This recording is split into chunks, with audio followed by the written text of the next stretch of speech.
السلام عليكم ورحمة الله وبركاته. إن الحمد لله نحمده ونستعينه ونستهديه ونستغفره ونعوذ بالله من شرور أنفسنا وسيئات أعمالنا. من يهديه الله فلا مضل له ومن يضلل فلا هادي له. أشهد أن لا إله إلا الله وحده لا شريك له وأشهد أن محمدا عبده ورسوله صلى الله عليه وعلى آله وصحبه أجمعين. Masih lagi dalam tajuk petunjuk Nabi SAW pada muka surat 52 tentang penyakit al-istisqa. Al-istisqa ni penyakit apa ya? Al-istisqa ni maksud dia penyakit dia panggil air yang tertahan dalam badan kita, air tak keluar. Kita minum air dia bengkak. Badan kita ni bengkak air, itu istisqa. Mana air tak, mungkin dia ada saluran-saluran yang tersumbat kan, menyebabkan air tadi terkurung dalam badan, maka dia jadi membengkak lah. Itu maksud al-istisqa, penyakit.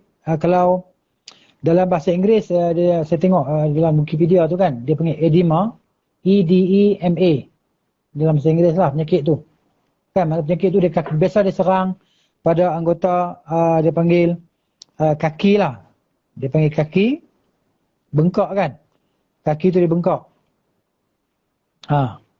Dia kata kalau istisqa ni dia kata baqaul ma' fil khalaya ma yuaddi ila tawarrum. Bengkak badan kita yang mana dia ada air dalam badan kita. Yadhhar mushkil bishaklin wadih. Dia amat zahir, jelas pada tangan dan pada kaki.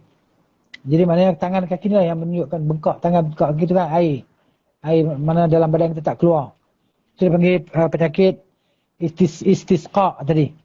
Dan Nabi SAW ajar macam mana nak ubati penyakit ni lah. Penyakit istisqa tadi yang kita dah baca dah sampai muka surat 52 tu.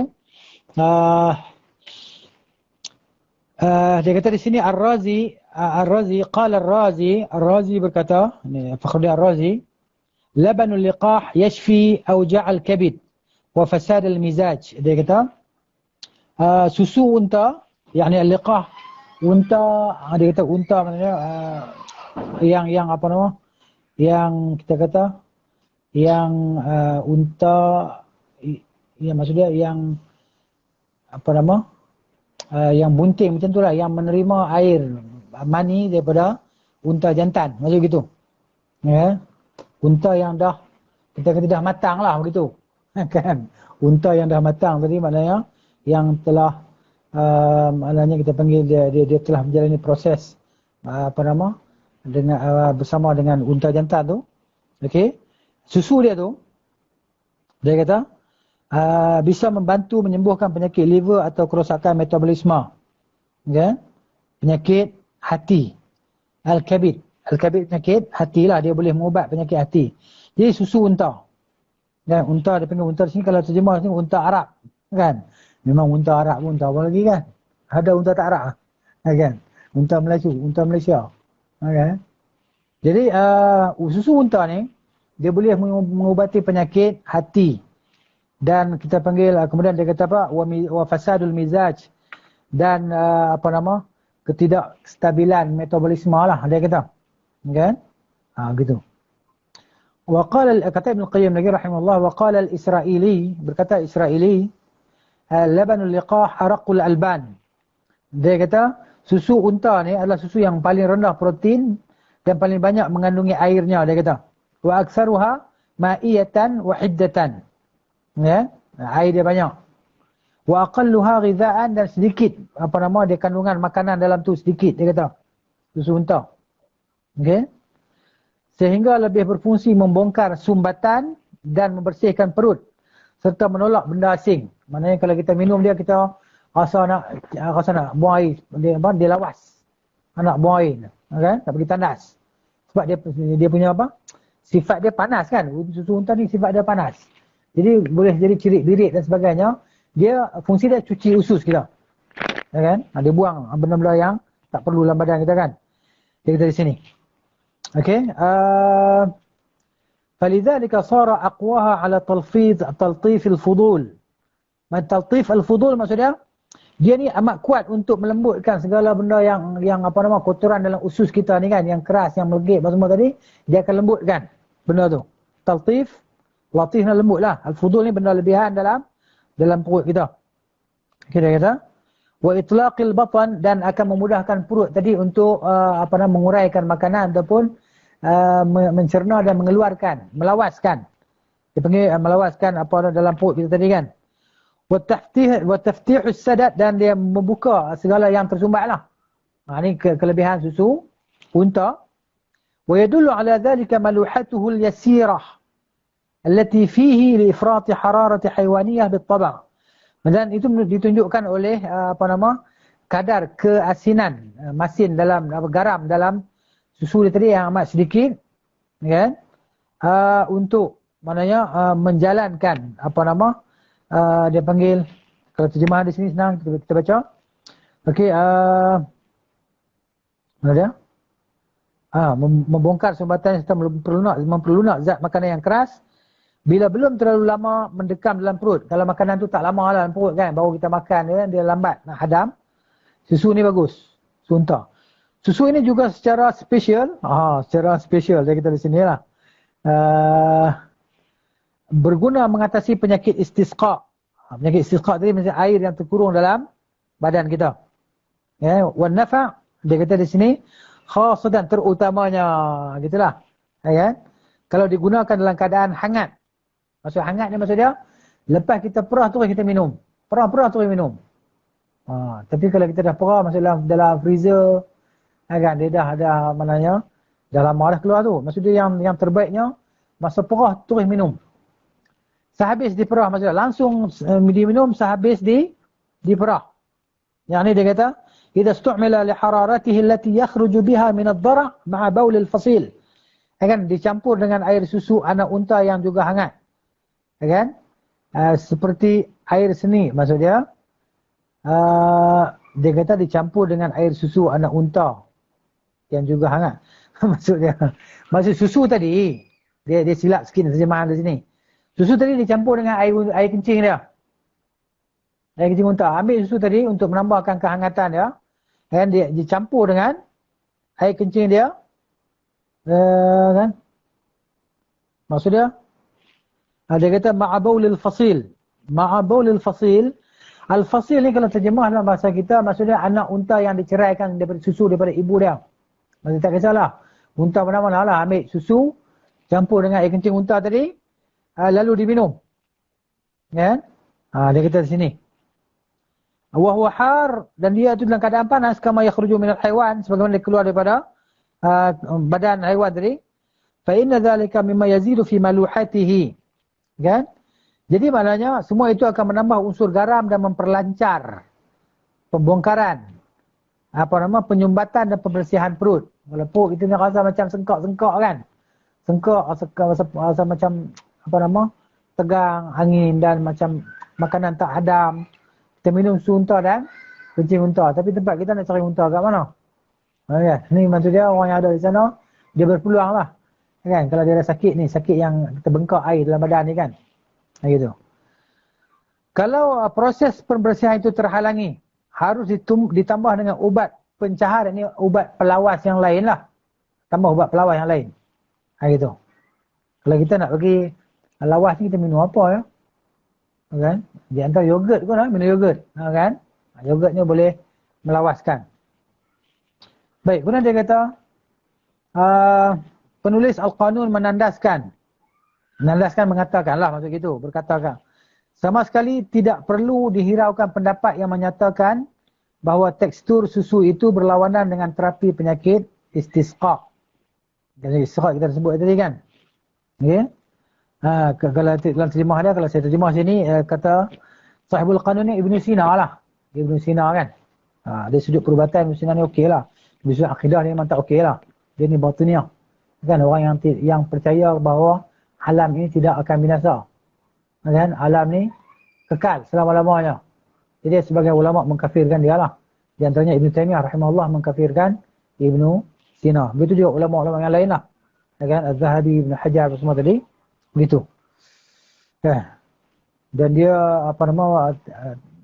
dia bagi dia i'tiqad dia bahawa yang pergi ke syurga ni adalah ruh saja. Jasad tidak. Begitu maksudnya. Tapi banyak perkataan dia menyebabkan perkataan kufur. Tapi ada juga ulama yang mengatakan dia telah bertaubat sebelum dia mati, macam Ibnu Khalqan kata dia dah bertaubat. Wallahu taala a'lam. Baik, kata Ibn Sina dalam kitab dia Al-Qanun At-Tib, dia kata Al-Qanun fi At-Tib, nama kitab dia. Okey.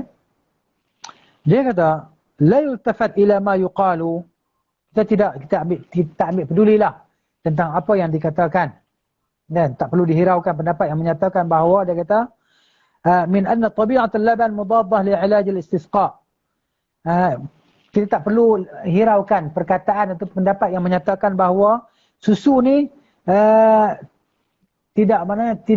bukan penyembuh bagi penyakit istisqa tadi, penyakit bengkak air tadi kan dalam badan. Tak perlu hiraulah pendapat tu, dia kata. Kan, pendapat yang mengatakan susu tak berguna untuk mengubati penyakit istisqa.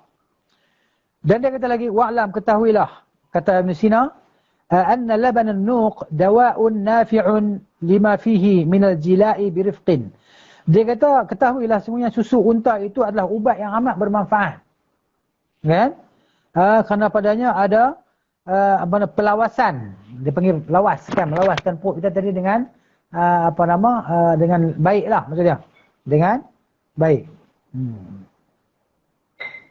Dia panggil apa? Kalau terjemahan di sini, kerana susu unta itu mengandungi zat pencahar, zat pelawas dengan kadar seimbang. Dia kata di sini. Okey.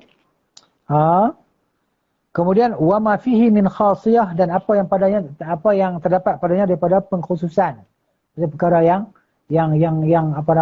keistimewaan lah bagi susu unta tadi. Wa anna hadha al-labana shadidul manfa'ah, kata dia. Semuanya susu unta ni amat bermanfaat. Falau anna insanan aqama alaihi badal al-ma' wal ta'am syufiya bihi. Kan?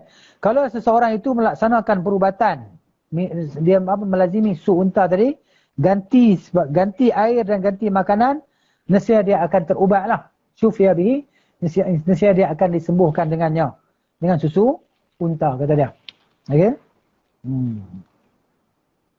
Kalau sejumlah ni, kalau si sakit mau mengonsumsi susu tersebut sebagai pengganti makanan dan minuman, pasti penyakitnya itu pasti akan sembuh.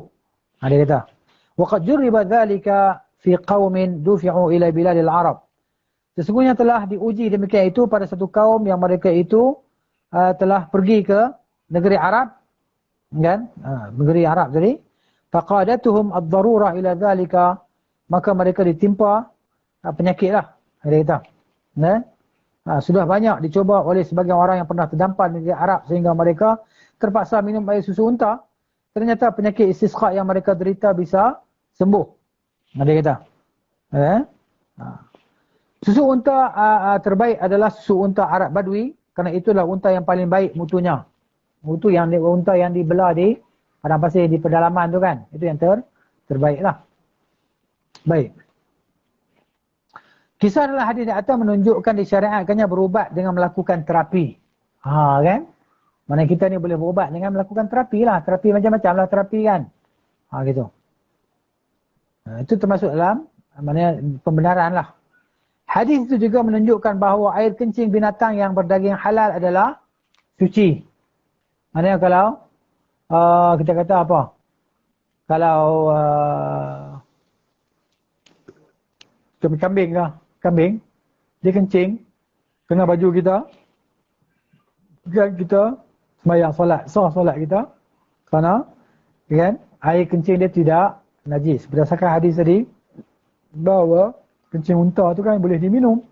Maka di sini ulama kata kencing haiwan yang halal dimakan itu maknanya tidak najis, gitu. Suci. Jadi kalau sebab tu Nabi SAW kata sallu fi marabidil ghanam. Solatlah kamu semua di tempat, di kandang unta, di kandang kambing. Nabi suruh kita solat di kandang kambing, maknanya di kandang kambing bila kita solat kita tak akan terbebaslah daripada kencing dia, daripada tai kambing tadi kan. Wala tusallu fi ma'atinil ibil, jangan kamu solat di kandang-kandang unta. Sebab apa? Kandang unta ni dia bahaya. Kan dia boleh pijak kita apa semua kan, dia boleh bermudarat pada kita. Begitu. Kalau kita sujud ke, dia main pijak kita ke, memang patah leher lah maksud itu. Okey. Kerana berubat menggunakan makanan atau minuman haram tidak boleh. Kan? Tidak boleh berubat dengan benda yang haram. Ternyata mereka juga tidak diperintahkan mencuci mulut mereka. Ya. Meski mereka baru masuk Islam setelah mereka meminum air kencing muntah. Tadi kan. Demikian juga pakaian mereka yang terkena air seni, air kencing tersebut tidak diperintahkan untuk dicuci ketika mereka akan melaksanakan salat. Ya. Bila penjelasan ditangguhkan, padahal saat itu amatlah perlu penjelasan itu diberikan, tentulah tidak sesuai dengan kaedah syariat. La yajuz ta'khirul bayan an waqtil hajah. Kaedah mengatakan tidak boleh akan kita melambat-lambatkan penjelasan pada waktu hajat ini. Waktu hajat ni waktu keperluan itulah. Tak boleh kita nak tahan-tahan penjelasan, kena cerita. Ya? Begitu. Hadis itu juga memberikan indikasi agar kita menghukum seorang kriminal, seorang penjenayah sesuai dengan kriminalitas yang dilakukannya, yakni jenayah yang dia lakukan. Yakni ketika mereka membunuh pengembala Muslim dan menusuk matanya, dia korek mata dia. Kan penjaga zakat, penjaga unta zakat tu, dia pergi, dia minum, lepas tu dia pada sihat, dia korek mata kawan tu, dekat tangan kawan tu, dia membunuh kawan tu. Ini disebutkan dalam hadis yang sahih diriwayatkan oleh Muslim dalam sahihnya. Hadis itu juga mengindikasikan, menunjukkan bagaimana menghukum sekelompok orang yang melakukan pembunuhan. Yang ni bahawa mereka harus, yang ni mesti dibunuh secara bersamaan pula. Jadi kita kena fahamlah. Yang melaksanakan, yang memerintahkan hukuman membunuh itu adalah pemerintah lah, kerajaan. Bukan kita boleh sewenang-wenangnya. Siapa-siapa nak buat, mana boleh, tak boleh. Kan dia kena kembali kepada kerajaan lah. Begitu. Dan harus, yang mesti dipotong tangan dan kaki mereka. Itu adalah ganjaran yang ditetapkan oleh Allah atas perbuatan nekat mereka. Dan kerana mereka melakukan pembunuhan terhadap pengembala itu. Ini dia. Hadis tersebut juga menunjukkan bahawa orang yang memerangi Allah dan Rasulnya SAW, bila sampai membunuh dan merompak, harus dipotong kaki dan tangannya dalam satu waktu. Harus ni mestilah. Ini maknanya mesti. Lalu dibunuh. Hadis ini juga mengindikasikan bahawa perbuatan kriminal berat, hukumannya juga berat. Mereka telah menjadi murtad setelah sebelumnya masuk Islam. Gitu. Bahkan membunuh seorang Muslim dan memotong-motong tubuh korbannya. Ganas buat ni. Mereka juga merompak dan secara terang-terangan menentang Allah dan Rasulnya sallallahu alaihi wasallam. Hadis itu juga menunjukkan bahawa hukuman bagi mereka yang murtad dan melakukan pembunuhan massal harus dihukum masing-masing seperti yang membunuh secara langsung. Sebagaimana dimaklumi bahawa tidak setiap masing-masing mereka melakukan pembunuhan langsung. Akan tetapi Nabi tidak menanyakan hal itu. Demikian juga orang yang menculik seorang Muslim lalu membunuhnya. Juga harus, yang mesti dihukum bunuh. Penculik dihukum bunuh. Mereka tidak bisa dimaafkan. Dan hukuman mati itu tidak bisa dibayar dengan ganti rugi. Tak boleh. Kena bunuh juga hukuman dia. Demikianlah mazhab kalangan ulama al-Madinah, juga salah satu pendapat Imam Ahmad. Bahkan Syekh kami, kata Ibn Qayyim, rahimahullah, ini Syekhul Islam Ibn Taymiyah juga memilih pendapat itu dan memfatwakannya. Habis kita berkenaan dengan cerita cara mengubati penyakit istisqa. Mari kita lihat pula faslun fi hadis sallam fi ilajil juruh. Petunjuk Nabi SAW dalam mengubati penyakit luka ataupun cedera lah. Cedera ataupun luka. Baik, dalam Sahih Al-Bukhari dan Muslim daripada Abi Hazim, annahu sami'a Sahl bin Sa'd yus'alu amma duwiya bihi jurhu Rasulullah sallallahu alaihi wasallam yawm Uhud.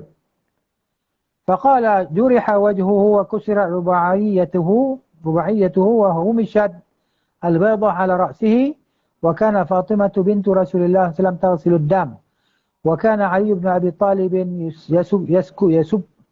يسكب عليها بالمجن فلما رأت فاطمة الدم لا يزيد إلا كثرة أخذت قطعة حصير فأهرقتها حتى إذا صارت رمادا ألصقته بالجرح فاستمسك الدم برماد الحصير المعمول به المعمول من البردي وله فعل قوي في حبس الدم إلى آخر حديث له. Baik, kita tengok makna hadis.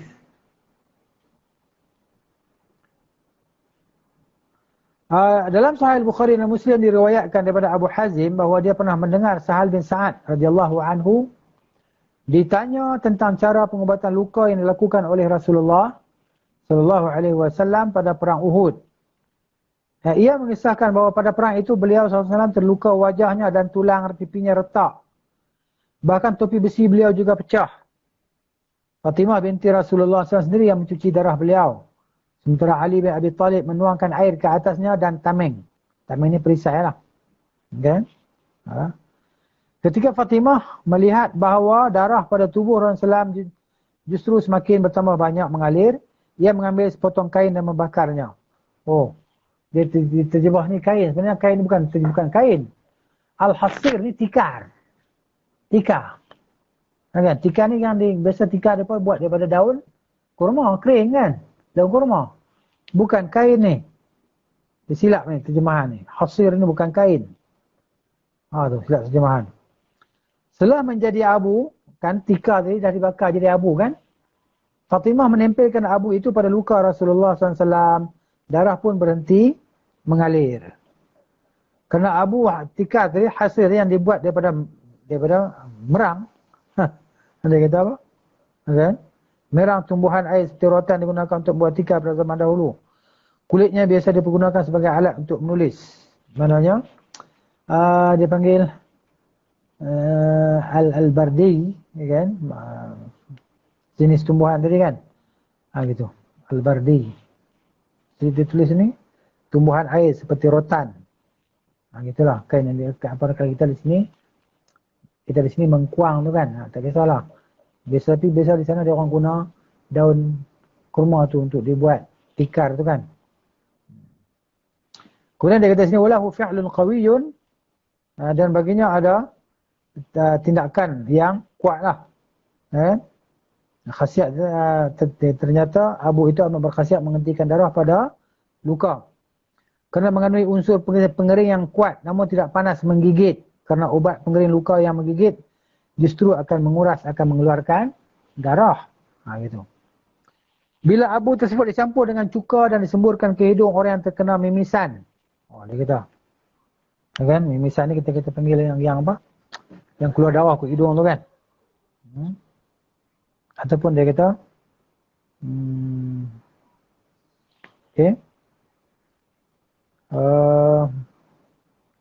darahnya juga akan berhenti. Kemudian penulis Al-Qanun berkata al-bardi yanfa'u min az-zaf. Dia kata kalau terjemah dalam bahasa Indonesia ni dia kata merang kan? Jenis tumbuhan tadi lah. Yang macam hutan tadi kan. Tumbuhan tadi. Okey, dia buat tikar tu tu. Amat berguna mengeringkan luka dan mengobati luka yang masih basah sehingga mengering. Kertas Mesir pada zaman dulu dibuat daripada bahan ini. Ya. Komposisi ini bersifat dingin dan kering. Sementara abunya berguna mengobati sariawan. Dia kata, apa dah sariawan ni? Ya. Dia kata, amin akal, maksudnya penyakit mulut, sakit mulut. Itu. Mengobati sakit mulut. Min aklatil fam. Begitu. Wa yahbisu nafdhad dam, serta menghentikan darah yang mengalir pada luka, bahkan bisa mencegah infeksi pada luka akibat infeksi tadi. Ya, air bisa keluar tadi kan. Dia boleh penegah jugalah. Gitu.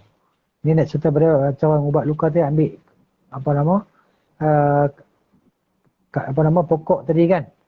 Ataupun tanaman tadi, bahan yang digunakan untuk buat tikar tu kan. Dibakar tu, maka ditempel tempat luka. Baik. Faslun fi hadihi sallallahu fil ilaj bi syurbil asal wal hijamah wal kay. Petunjuk Nabi SAW pada mengobati, berubat dengan cara minum madu. Dengan cara minum madu, berbekam dan juga al-kay. Al-kay ni maksudnya menggunakan besi panas lah. Dibakar besi tu kan, ditepuk-tepuk pada tempat yang sakit tu kan. Mungkin untuk melancarkan perjalanan darah dengan sebab besi tadi panas. Tu darah akan jadi lancar mungkin. Itu al-kay dia panggil. Kan tempat kita tak dengar dia berubat dengan besi panas ni kan. Gitu. Kemudian dalam Sahih Al-Bukhari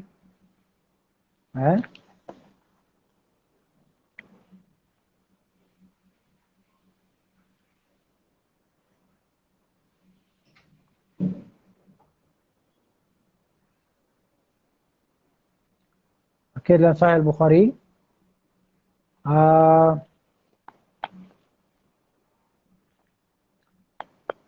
daripada Sa'id bin Jubair daripada Ibn Abbas radhiyallahu anhuma an Nabi sallallahu alaihi wasallam qala fi syifai fi asy-syifa'u fi thalathin. Nabi kata perubatan ubat itu ada pada 3. Syarbati aslin itu minum madu, okey. Wa syartati mihjam berbekam, wa kayyati narin dan menggunakan al-kay itu berubat dengan besi panas. Ya.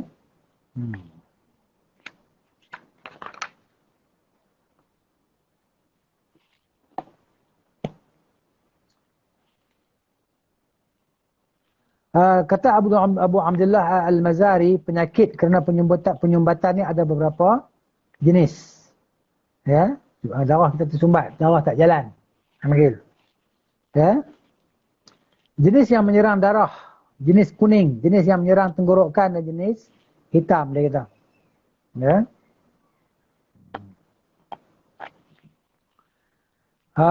Jenis yang menyerang darah caranya adalah dengan mengeluarkan darah yang tersumbat. Bekamlah. Bila termasuk ketiga jenis lainnya, caranya adalah mengonsumsi ubat pencahar. Ubat pencahar ni ubat pelawas yang berkhasiat untuk mengatasi setiap sumbatan yang komplikasi sekalipun. Ya, maksudnya sumbatan-sumbatan dalam badan kan, jantung ke apa kan, kita kena minum ubat pelawas tadi.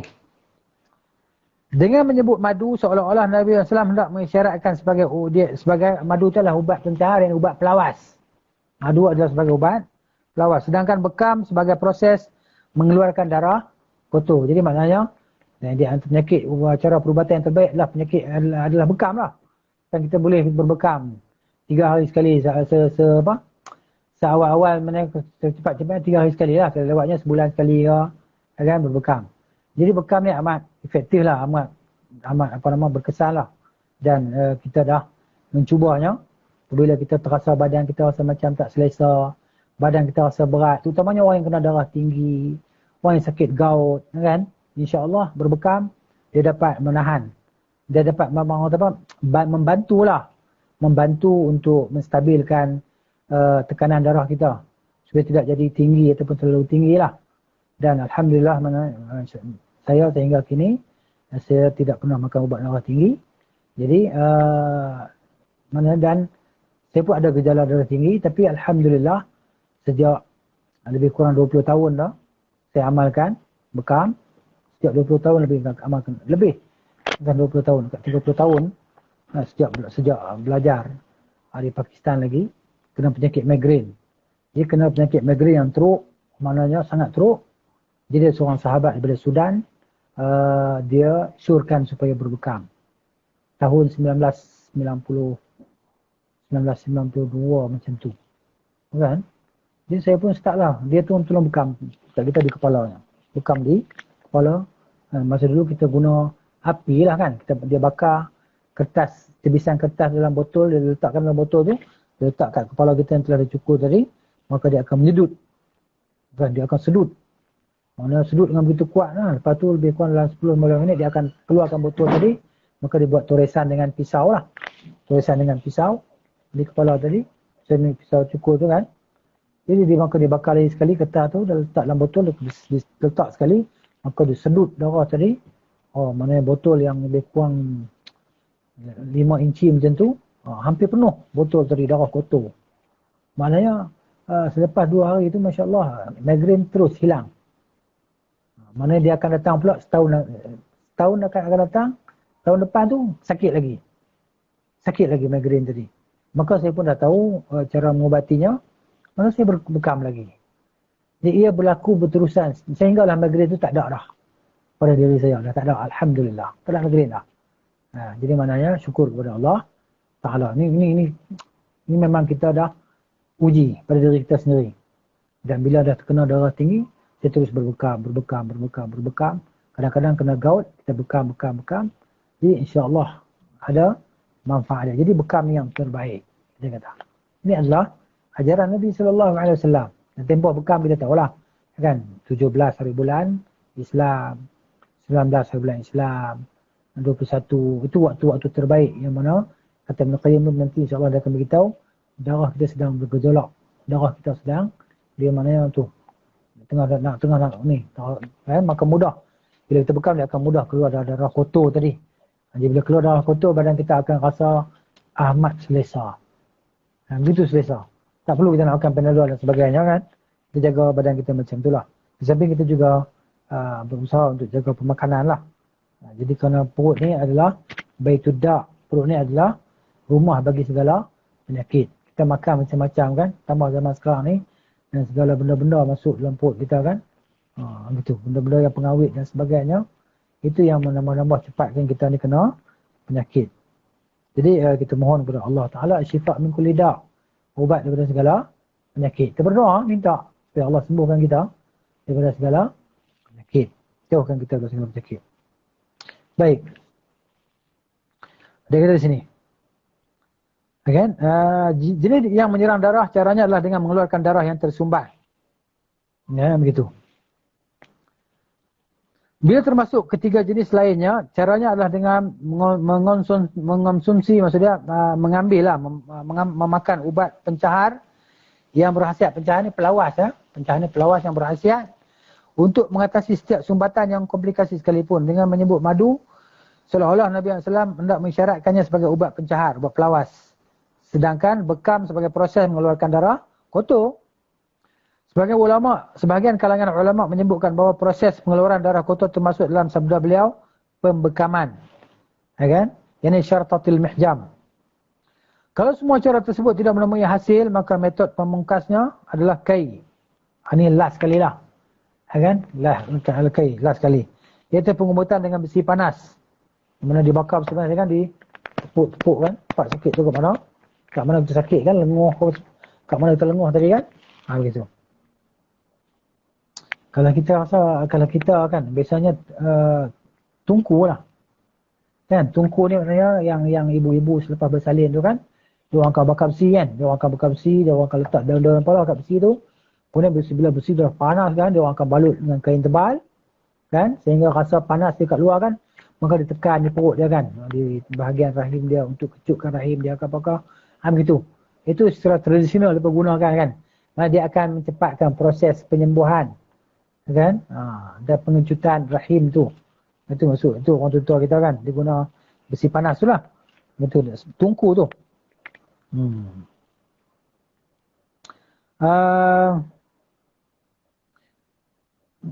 Nabi SAW menyebut kai sebagai metod pengubatan kerana apa dia? Pengubatan itu digunakan ketika kuatnya penyakit mengalahkan kekuatan ubat-ubat tersebut sehingga ubat yang diminum tidak lagi bermanfaat. Sementara arti sabda Nabi SAW, aku melarang umatku menggunakan pengubatan dengan besi panas. Ada hadis sebut kan. Wa ana anha ummati anil kai kan. Gitu. Dalam hadis lain Nabi kata, wa ma uhibbu an aktawi, aku tidak suka melakukan pengubatan dengan besi panas. Merupakan sebuah isyarat bahawa pengubatan besi panas hanya menjadi cara terakhir saja. Bukan tak boleh langsung. Boleh, tapi cara terakhir. Yakni bila sudah sangat terpaksa. Pengubatan dengan besi panas tidak boleh tergesa-gesa dilakukan. Ini kira yang terakhir lah. Pilihan kalau tak ada lah, jalan lain lah. Kalau hari ni dia buat kemo kan. Kemo ni panas kan. Mungkin tu Allah Ta'ala alam. Tapi kemo ni memudaratkan kita kan. Tengok tak ada orang yang kemo melainkan dia memudarat. Dan di sana ada perubatan alternatif selain daripada kemoterapi tu kan. Yang menyebabkan rambut gugur dan sebagainya. Ada kita tengok dalam YouTube dan sebagainya. Ada sahabat seorang tu dia kena penyakit kanser kan, limfoma, kanser darah kan. Dia kena kanser darah, kemudian dia berubat dengan sendiri dia minta ke doktor tak nak kemo. Dia hanya makanan harian dia hanya nasi dengan air. Dia makan nasi dengan air, nasi kuah air. Dan selama 3 bulan dia buat tu, hanya nasi dengan air je dia makan. Kan? Penyakit dia tu alhamdulillah, masya-Allah, pulih. Gitu.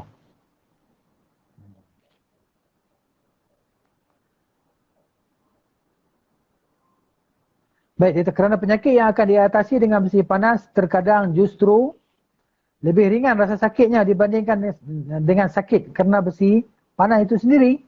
Ya kan?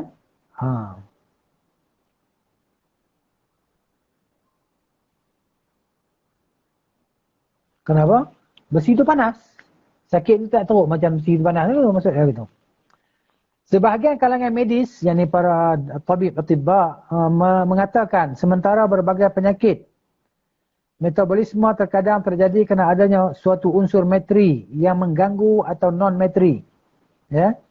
Unsur materi yang mengganggu sendiri terkadang bersifat panas, ya, dingin, lembap atau kering, atau bisa juga merupakan kombinasi dari beberapa sifat tersebut.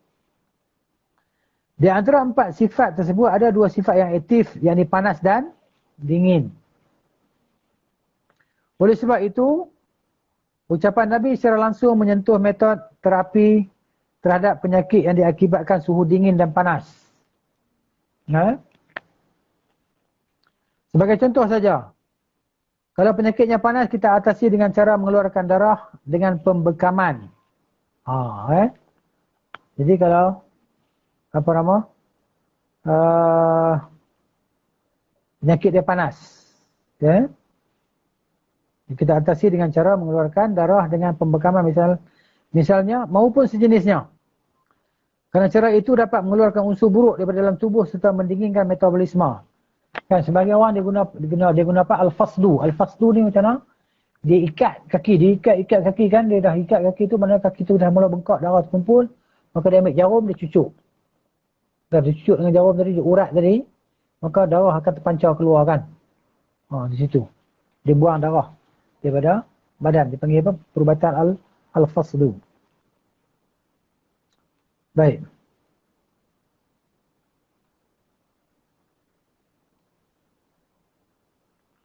Namun kalau penyakitnya dingin, bisa kita atasi dengan pemanasan.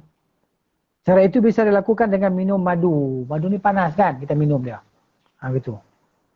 Kalau di samping itu juga perlu mengeluarkan zat dingin daripada tubuh, madu juga bermanfaat untuk itu.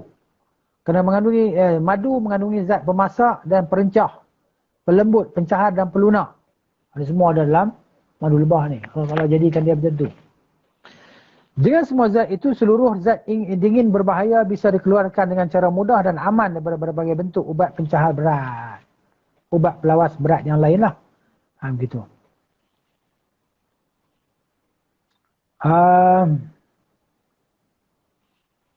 Adapun kai, kai tadi kita sebut besi panas kan. Kerana setiap penyakit fizik terkadang bersifat tajam dan terkadang mudah berkembang menjadi dingin atau panas. Maka kai pada dasarnya tidak dihajatkan. Asalnya kai tidak diperlukan. Namun kalau penyakit itu sudah menahun, dah berlama dah tadi, kan? Maka pengobatan terbaik setelah mengeluarkan unsur berbahaya daripada tubuh adalah kai lah. Kan? Setelah mengeluarkan unsur berbahaya daripada tubuh adalah kai. Yakni meletakkan besi panas pada tubuh yang boleh terkena kai. Kerana penyakit itu hanya bisa menahun kerana unsur dingin yang kuat dan sudah mendekam lama dalam organ tubuh sehingga merosak metabolisme dan merubah substansinya. Betul. Okey.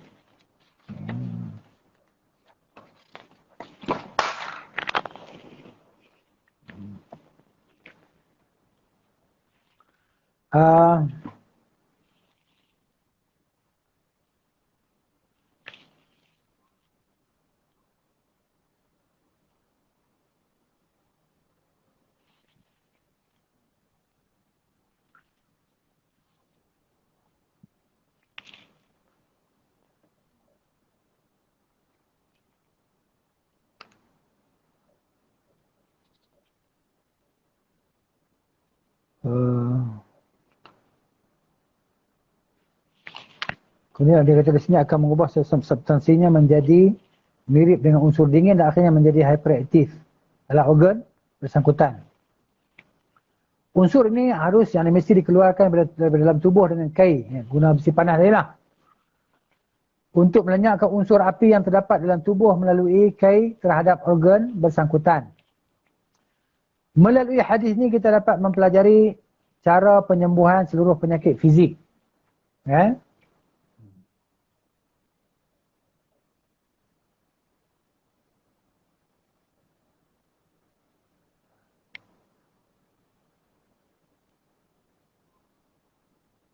Okay.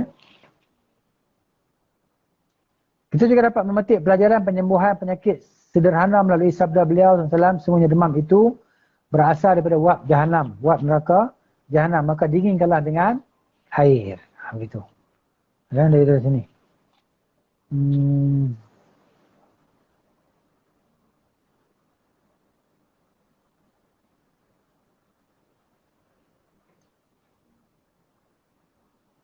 Okey, habislah bab tu kan.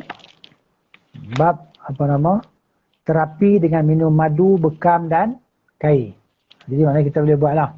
Tapi madu kita boleh minum. Kan? Semuanya kalau orang tu dah kencing manis, ya, dinasihatkan supaya jangan minum madu. Kerana dia manis kan. Itu maknanya. Tapi kita boleh berbekam. Bekam. Dan bekam ni pun sendiri ada dia punya point dia. Point untuk kencing manis pun ada. Kan disebut ada seorang doktor nama Dr. Umar. Kan? Buku yang terjemah dalam bahasa Indonesia. Kan? Dekat saya ada buku tu. Mana buku tu? Saya ambil, saya tunjukkan. Ya. Tengok.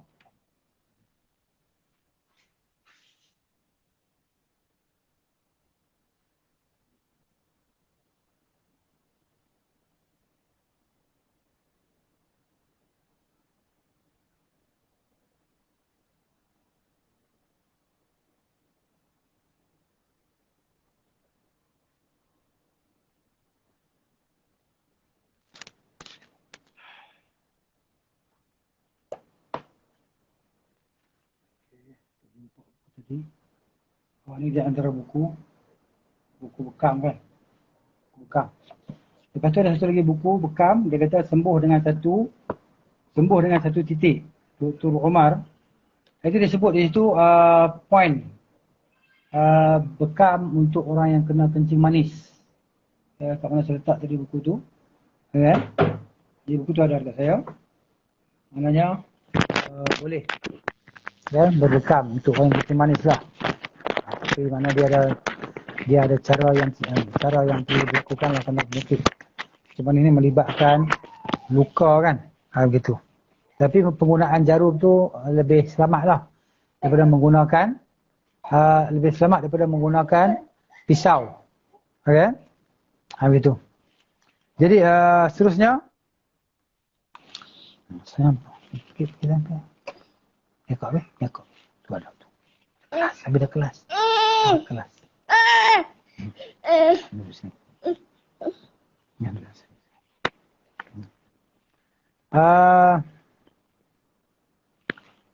Kemudian kita tengok faslun tentang bekam. Fasal tentang bekam pula dia kata. Dia kata ada pun bekam disebutkan dalam Sunan Ibnu Majah daripada hadis Jubarah bin Al-Mughallis. Namun ia perawi yang dhaif. Perawi yang dhaif ini perawi yang lemah lah. Ya. Dari Katsir bin Salim diriwayatkan bahawa ia berkata, saya mendengar Anas bin Malik radhiyallahu anhu berkata, Rasulullah SAW pernah bersabda, ya, setiap kali aku melewati sekelompok orang pada malam Al-Isra', pasti mereka berkata, hai Muhammad, perintahkan umatmu untuk menggunakan bekam. Nah, hadis ini sahih dengan adanya penguat-penguat dia kata di sini. Ya kan? Maknanya malam Isra' tu kan. Jadi maknanya benda ni berlaku kan. Maknanya kisah tu ada pada malam Al-Isra'. Ya. Kalau matan dia kata marartu lailata usriya bi mala'in illa qalu, tidak ada satu kumpulan yang aku lintas mereka pada malam Isra' itu, kan? Melainkan mereka berkata, ya Muhammad, mur ummataka bil hijamah, suruhlah umatmu berbekam. Maknanya, ya, benda ni benda wahyu, bukan benda perbuatan Nabi SAW.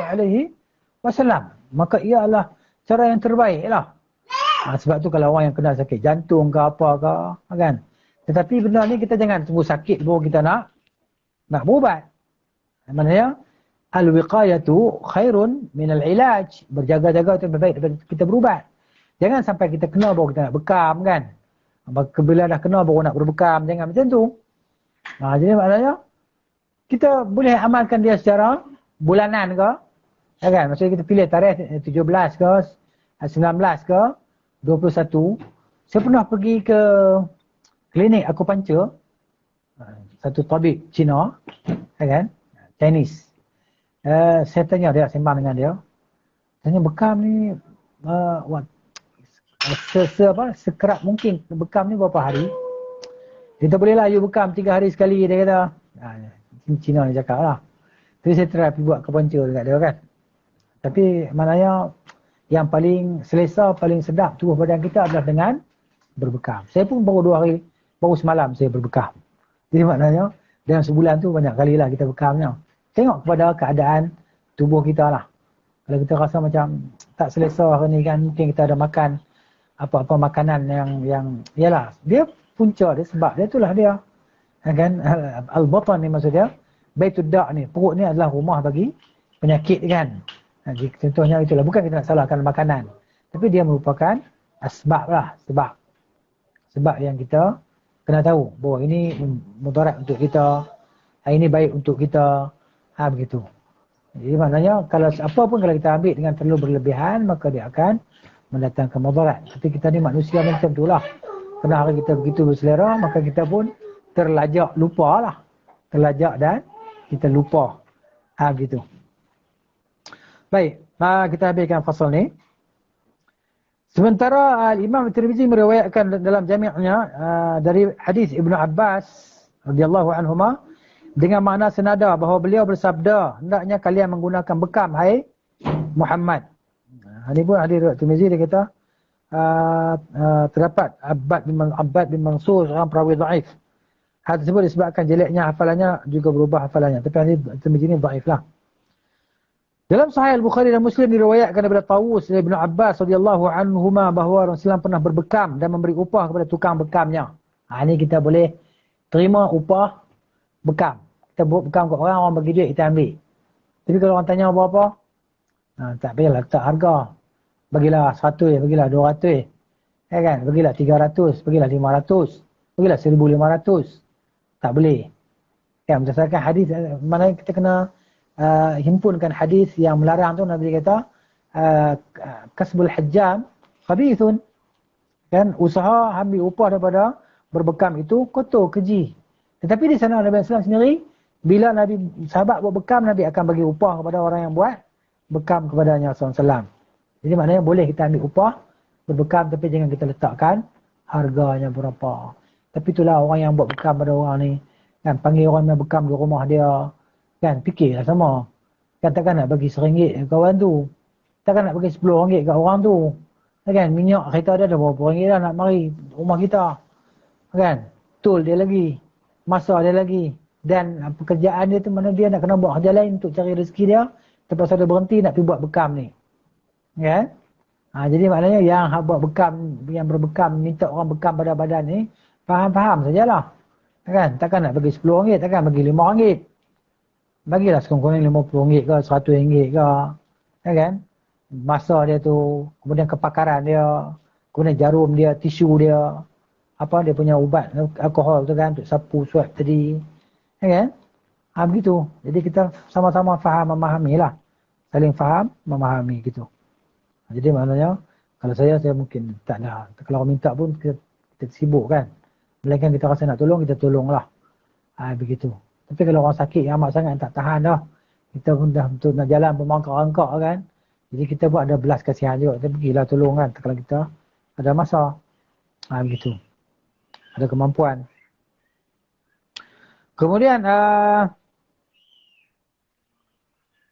jadi begitu hadirkan Nabi memberi upah kepada tukang bekam, kan. Dalam Sahih Al-Bukhari dan Muslim diriwayatkan daripada Humaid At-Tawil daripada Anas radhiyallahu anhu diriwayatkan bahawa Rasulullah pernah dibekam oleh Abu Tayyibah, maka Nabi memerintahkan agar diberi upah 2 sa' bahan makanan 2 gantang lah, 2 gantang makanan.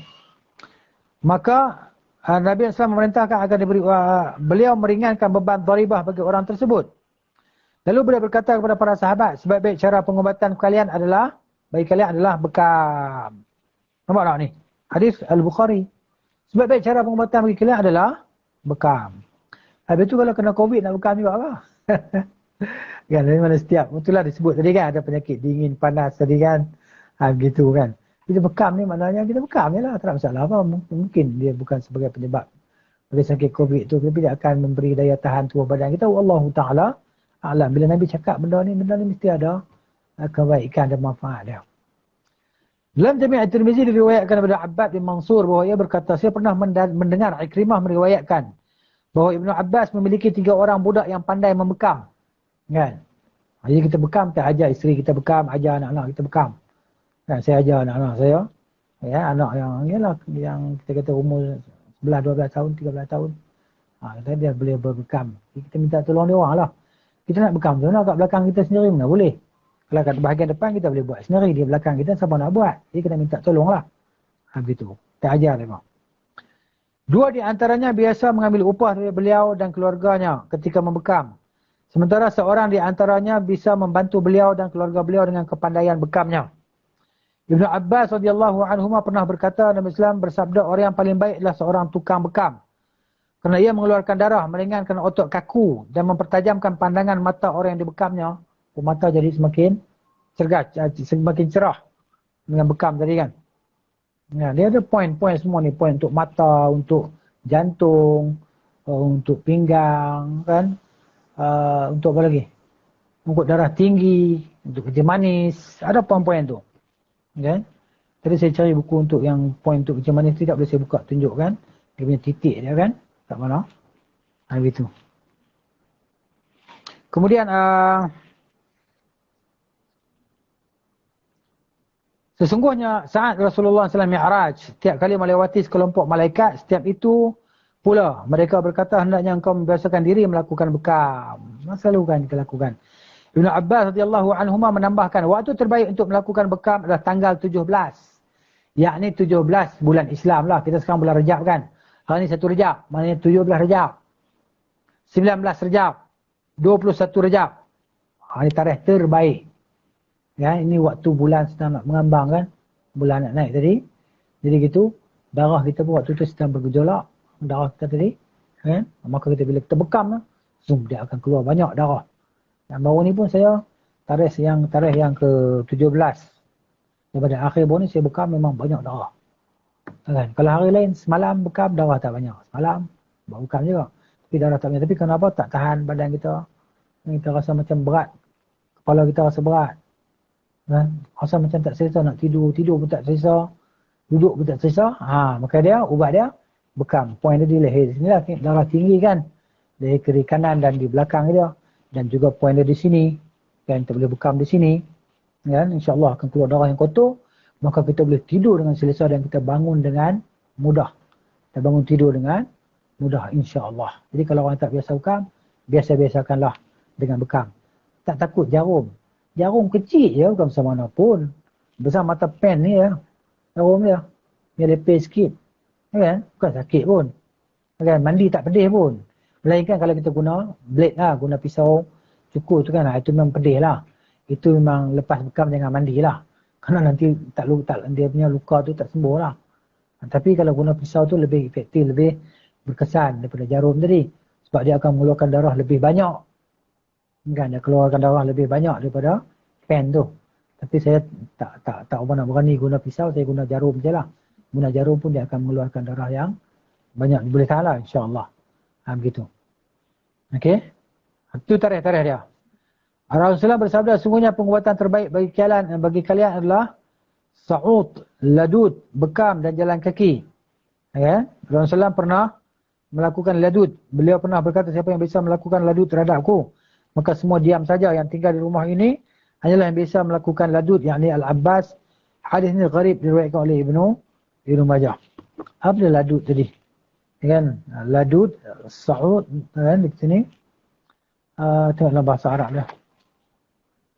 Okey, dia kata inna khaira ma tadawaitum bihi as-sa'utu wal-ladudu wal-hijamah wal-mashi. Yang sini nampak al-hijamah bekam, al-mashi ni berjalan. Kan? Okey. Di sini dia tak terjemah lagi perkataan ladud tu. InsyaAllah kita akan ceritalah pada minggu depan berkenaan dengan ladud dan sa'ud tadi. InsyaAllah. Ya.